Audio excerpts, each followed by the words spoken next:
Hello बच्चों, welcome back my YouTube channel. बच्चों, आज हम आपकी जो 9वीं कक्षा की हिंदी की क्षितिज बुक है भाग 1, उसका जो 10वां पार्ट है ललद्यल, उसके जो प्रश्न उत्तर हैं आज हम वो करेंगे। तो आइए शुरू करते हैं बच्चों। पहला प्रश्न है अभ्यास का। एक रस्सी यहाँ किसके लिए प्रयुक्त हुआ है और वह कैसी है? उत्तर है, रस्सी सांसों या प्राणवायु को कहा गया है जो कच्चे धागे के समान होती है, अर्थात किसी भी समय टूट सकती है।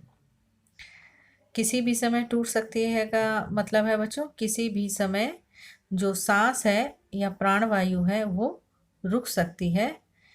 प्रश्न 2 है, कवयित्री द्वारा मुक्ति के लिए किए जाने वाले प्रयास व्यर्थ क्यों हो रहे हैं?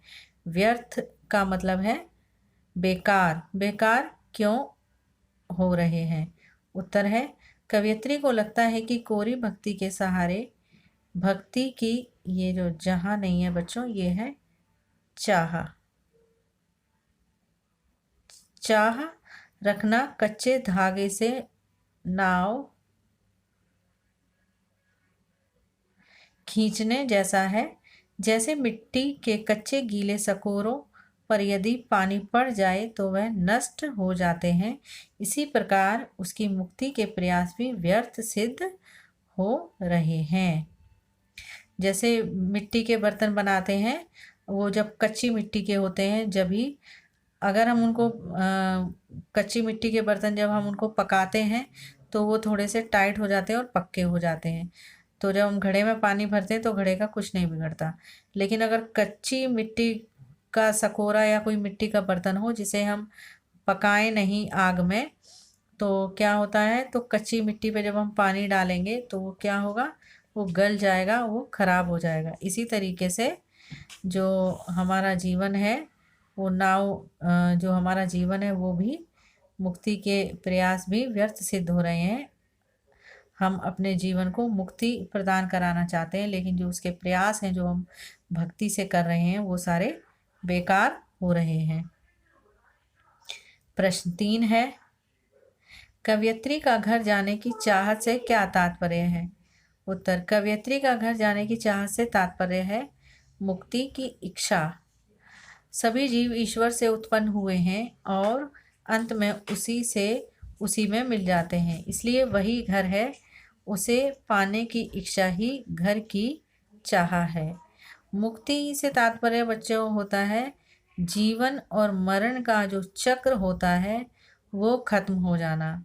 अर्थात जब कोई व्यक्ति मृत्यु को प्राप्त होता है और उसके बाद वो परमात्मा में मिल जाता है या उसकी आत्मा परमात्मा में मिल जाती है, तो ऐसा कहते हैं कि उसके बाद वो पृथ्वी पर दोबारा जन्म लेकर नहीं आता और उसका जो जीवन चक्र है वो समाप्त हो जाता है, अर्थात उसको मुक्ति मिल जाती है या मोक्ष मिल जाता है।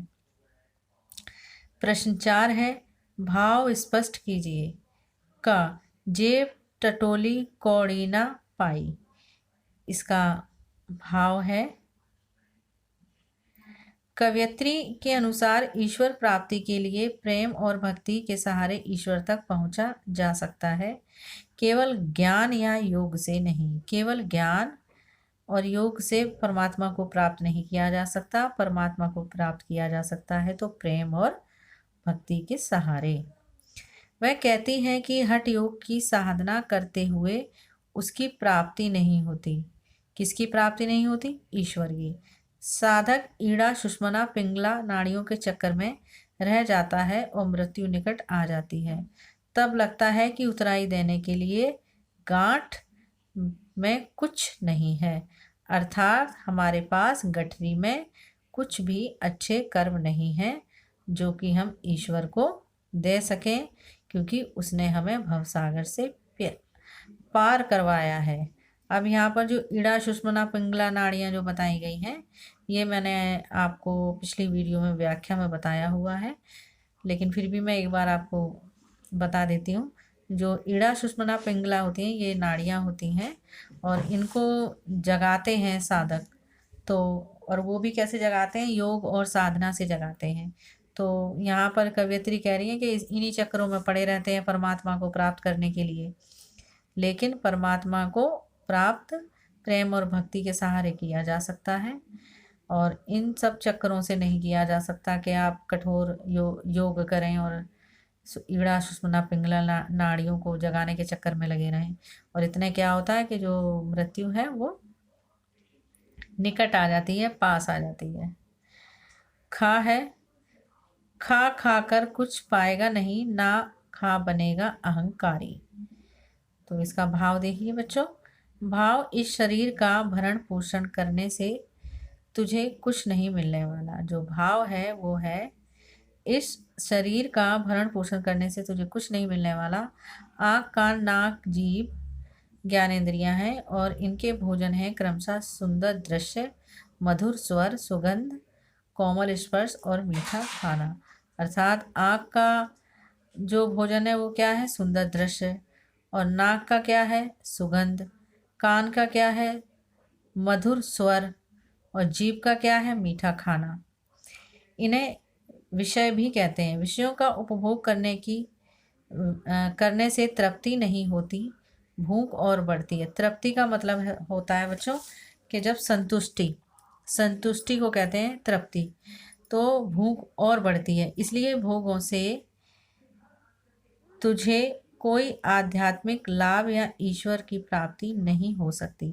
ना खाकर से तात्पर्य है सभी विषयों से छुटकारा, अर्थात योग के द्वारा इंद्रियों को नियंत्रण में कर लेना। ऐसी साधना करने से तेरे भीतर अहंकार पैदा हो जाएगा कि मैं ईश्वर का बहुत बड़ा साधक हूँ। अहंकार भी ऐसा दुर्गुण है जिससे ईश्वर नहीं मिलता, इसलिए समभाव होना जरूरी है। समभाव का मतलब ये है कि आप परमात्मा को प्रेम और भक्ति से पा सकते हैं, और जो आपके नियमित जो कार्य हैं आपके जीवन शैली के इस संसार में, आप उनको भी कर सकते हैं। उन्हें भी करते रहिए और परमात्मा से प्रेम भी करिए, लोगों की सेवा करिए, मदद करिए। इससे आप परमात्मा को प्राप्त कर सकते हैं। अगला है प्रश्न 5। बंद द्वार की सांकल खोलने के लिए ललदेव ने क्या उपाय सुझाया? सांकल यानी कि कुंडी। उत्तर है, आत्मा में व्याप्त भेद बुद्धि को नष्ट कर संभाव की प्राप्ति करके मनुष्य जब अपने अहंकार को नष्ट कर लेगा तो आत्मा के बंद दरवाजों की सांकल खुल जाएगी। प्रश्न 6 है, ईश्वर प्राप्ति के लिए बहुत से साधक हठ योग जैसी कठिन साधना भी करते हैं, लेकिन उससे भी लक्ष्य प्राप्ति नहीं होती, अर्थात ईश्वर की प्राप्ति नहीं होती। यह भाव किन पंक्तियों में व्यक्त हुआ है? इसका उत्तर है, आई सीधी राह से गई न सीधी राह, सुषम सेतु पर खड़ी थी बीत गया दिन आह। ये आपकी जो वाक है उनकी पंक्तियां हैं। प्रश्न 7 है, ज्ञानी से कवयित्री का क्या अभिप्राय है?